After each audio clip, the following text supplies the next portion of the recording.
আরে বন্ধু তাড়াতাড়ি কর, বন্ধু দেখা লাগে পালিয়ে যান, গাড়ি রাখা আছে। আচ্ছা বন্ধু, তোর এই রিক্সা কখন করতে পারবো?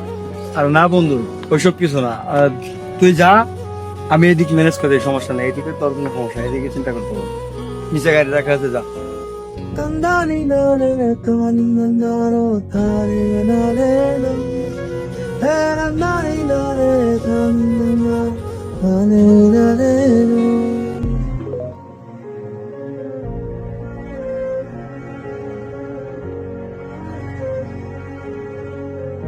এই একটু তাড়াতাড়ি করো না, কে কেউ আবার দেখে ফেলবো, তাড়াতাড়ি করো।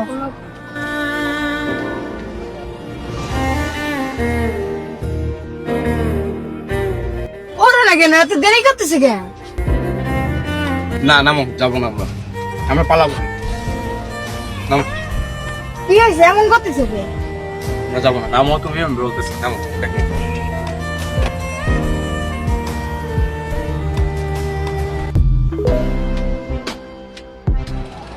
কি হয়েছে, কই নিয়ে যাইতিস? চলো আগে।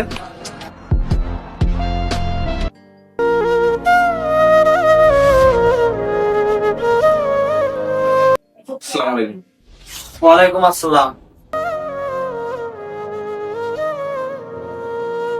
আমি আমি সৈনিক,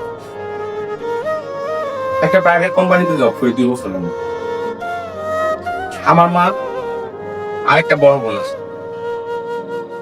খুব বেশি না, মাত্র 40,000 টাকার মতো বেতন পায়।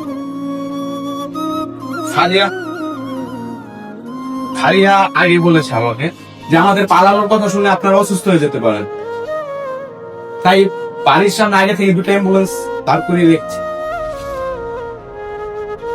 আমরা পালাতে বের হয়েছিলাম, কিন্তু মনে হলো যে কাজটা উচিত হচ্ছে না। মনে হলো একটা সময় তো আপনারা ঠিকই মেনে নেবেন, 1 বছর মানবেন না।